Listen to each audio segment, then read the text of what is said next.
E chega mais, vamos falar de mercado da bola, mercado de transferências nos quatro grandes do estado de São Paulo. Tem muita coisa pra gente falar nesse vídeo e se você está chegando agora, eu sou o Brendo Rainer e aqui a gente traz a verdade do jogo com análise e opinião sincera, sem enrolação, sem mentira, então já sabe, né?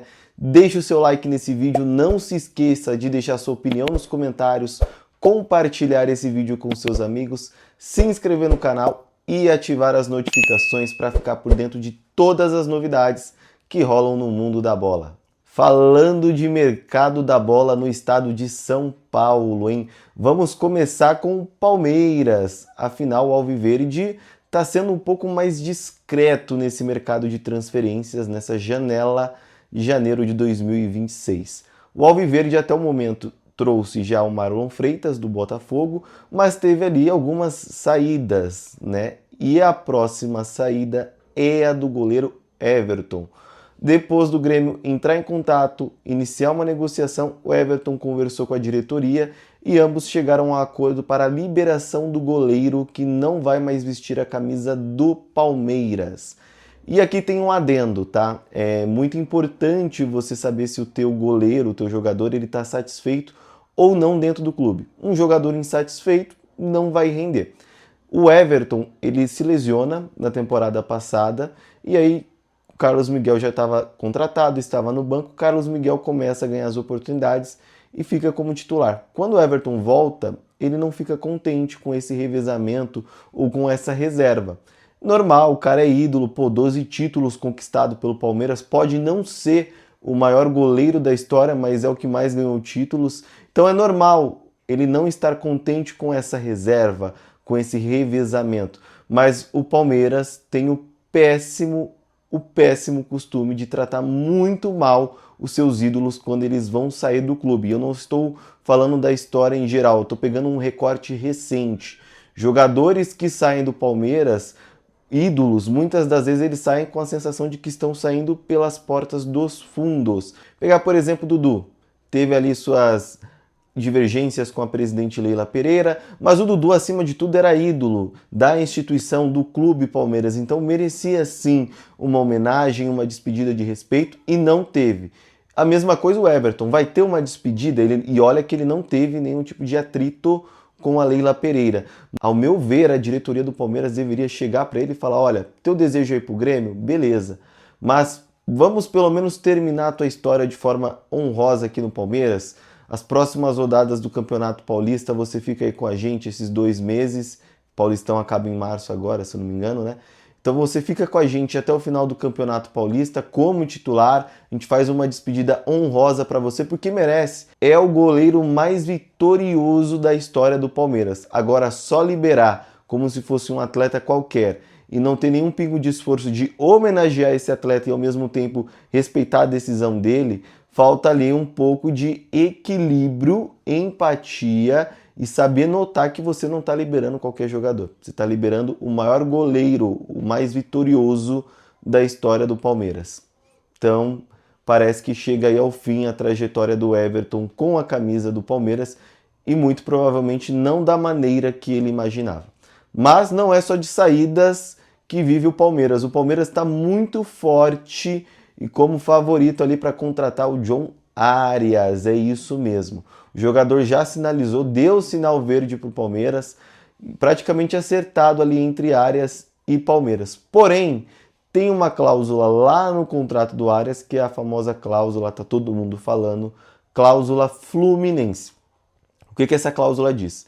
Em retorno ao futebol brasileiro, o clube do Fluminense tem prioridade, ou seja, tem preferência na compra do atleta. Só que os ingleses querem recuperar pelo menos o dinheiro investido no John Arias, que foi de aproximadamente 110 milhões de reais.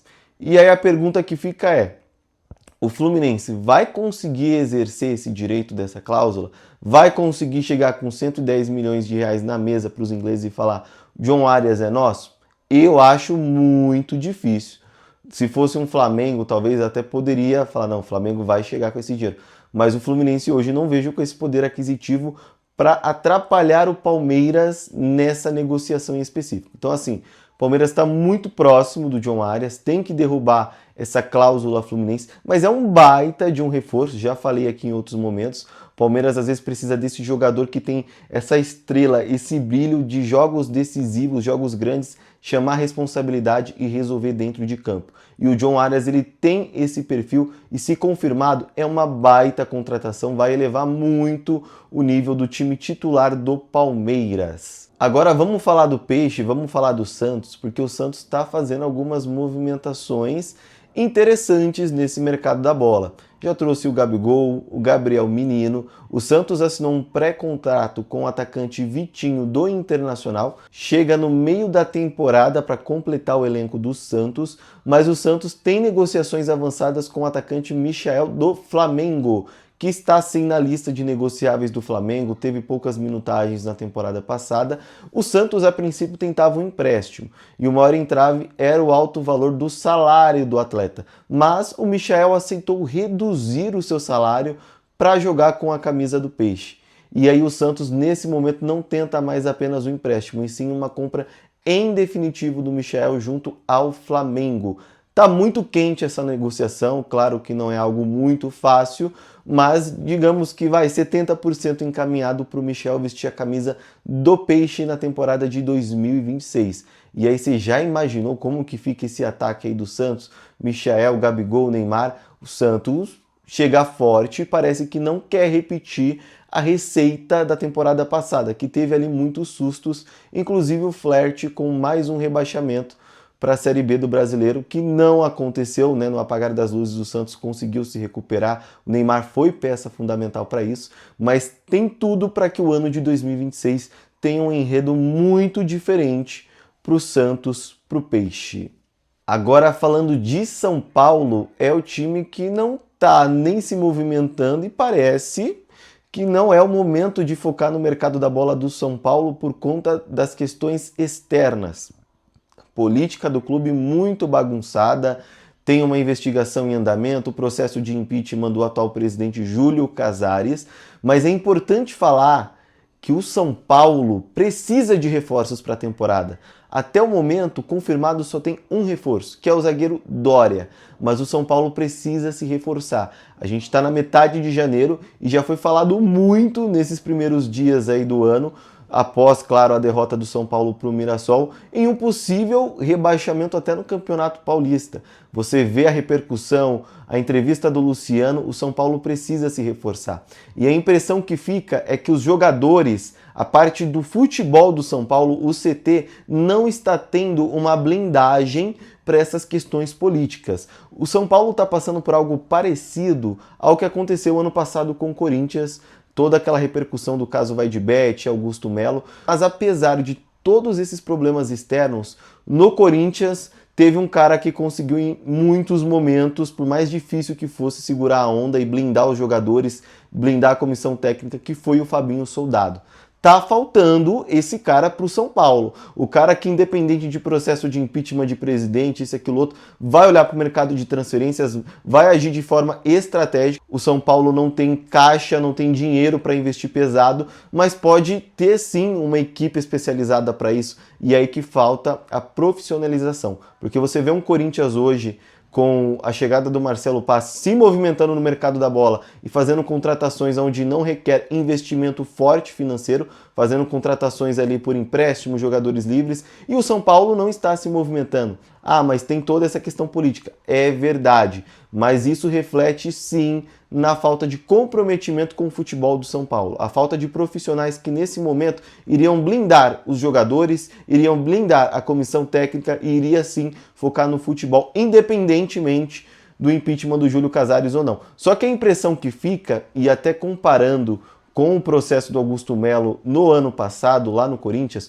os conselheiros votaram e apoiavam que o Augusto Melo saísse do cargo de presidente. E no São Paulo acontece ao contrário, parece que os conselheiros lutam para que o Casares fique sim como presidente do São Paulo e não pelo impeachment dele. Então, o maior reforço da temporada pro São Paulo seria o Júlio Casares ser destituído do cargo de presidente na sexta-feira, o que pelo andar da carruagem, se depender de alguns conselheiros ali que não querem o bem do clube, isso não vai acontecer. mas a torcida do São Paulo espera, confia. Para o ano do São Paulo ser salvo, precisa sim que o senhor Júlio Casares seja destituído do cargo de presidente. E claro, vamos falar também do Timão, vamos falar do Corinthians, porque após a chegada de Marcelo Paz, a queda do transfer ban, o Corinthians está muito ativo no mercado da bola e de uma forma estratégica e inteligente, como o Marcelo Paz já tinha adiantado na sua coletiva de apresentação, o perfil de jogadores que o Corinthians iria atrás. Gabriel Paulista chegou livre, aí o Corinthians foi atrás do Matheus Pereira do Fortaleza, também por empréstimo, chegou e está praticamente fechado já o lateral direito Pedro Milans, e o Corinthians precisava de um lateral direito para ser reserva do Mateuzinho, e o Pedro Milans, por mais que estivesse livre, tinha muitos outros clubes que estavam de olho nesse jogador. Então foi uma contratação assim muito boa e de um trabalho muito bem feito pela equipe de scout do Corinthians, comandada pelo Renan, que vem da gestão do Fabinho Soldado. Então assim, é de se confiar muito no trabalho do Marcelo Paz, nessa equipe do Renan que atua internamente do Corinthians, avaliando essas oportunidades de mercado ali pro Corinthians, e até o momento vem se reforçando bem. E agora o Corinthians começa a olhar para a opção ali de volante e de atacantes de beira de campo, jogadores velocistas, jogadores de combate, de X1 no mercado da bola. E tem reforço pintando no ataque do Corinthians, hein? Estamos falando do atacante Caio César, do Al Hilal. O Corinthians está fechando o empréstimo do jogador.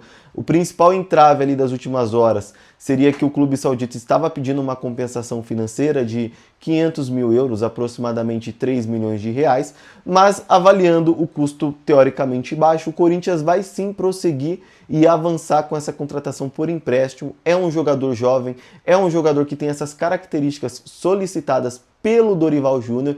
Então até o momento o Corinthians já está muito próximo ali de anunciar o seu quarto reforço, reforços pontuais, nenhum tipo de reforço muito badalado no mercado, nenhum tipo de loucura, igual o Marcelo Paz já adiantou, mas são jogadores essenciais para uma temporada que tem Libertadores, que tem Campeonato Paulista, que tem Brasileirão, que tem Supercopa, tem muita coisa em jogo para essa atual temporada. E é incrível a forma como o Corinthians, após a chegada do Marcelo Paz, conseguiu focar no futebol, fazer contratações, derrubar transfer ban. O Corinthians está se reorganizando em um curto período de tempo. Afinal, a temporada já começou, já deu o start.